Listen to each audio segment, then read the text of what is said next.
Sekarang kita punya undang-undang ini, memang undang ini melibatkan mengambil kira pandangan agama juga pada masa dahulu. Dan di dalam negara kita,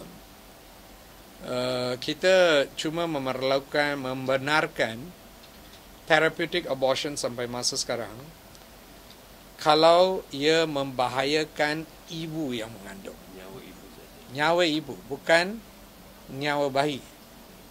So itu yang telah dibenarkan di dalam sistem kita sampai sekarang dengan mengambil kira pandangan agama pun. Sekarang kalau mufti wilayah persekutuan beritahu sedemikian, tapi ini mesti diterima oleh semua mufti yang lain. So ini sangat mustahil. Kerana kita pun akan dibantu melalui satu pendirian agama yang lebih jelas di dalam perkara ini. Itu akan bantu pihak profesional. So kalau mereka semua mufti boleh kongsi, ini yang pandangan itu.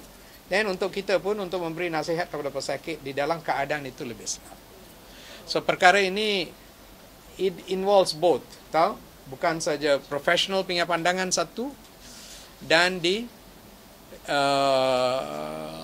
pandangan kedudukan agama satu.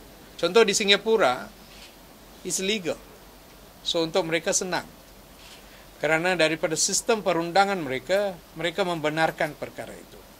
So untuk mereka menasihat itu senang. Because in our system, we are guided by this. So apa yang walaupun saya menerima secara baik pandangan yang telah dikemukakan oleh Mufti Wilayah Persekutuan, tapi ini mesti menerima persetujuan oleh pihak agama yang lain supaya ada mereka berbulat suara di dalam perkara itu.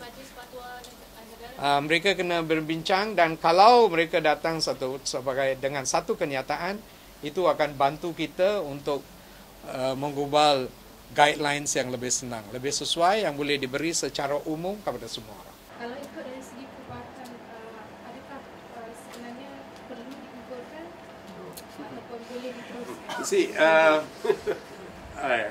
Soalan kamu sedikit susah, tapi saya akan cuba jawab. Okay?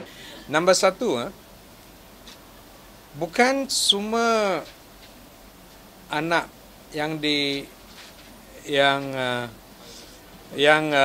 kena, semua orang yang mengandung semasa mereka dapat zika selepas itu melahirkan anak, bukan semua anak menghadapi kecacatan.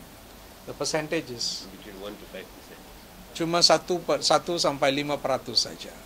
Itu bermaksud ada kemungkinan 90% okay.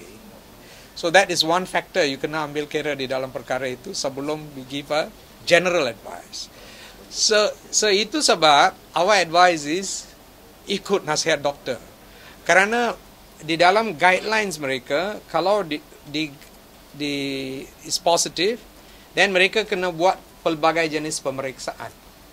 Ultrasound, jenis-jenis pemeriksaan untuk menentukan the perkembangan bayi. Then they will be able to say at which stage whether anything is gone wrong or not. So itu cara yang paling baik. So ini bergantung kepada kerjasama di antara doktor dan pesakit di dalam the entire process.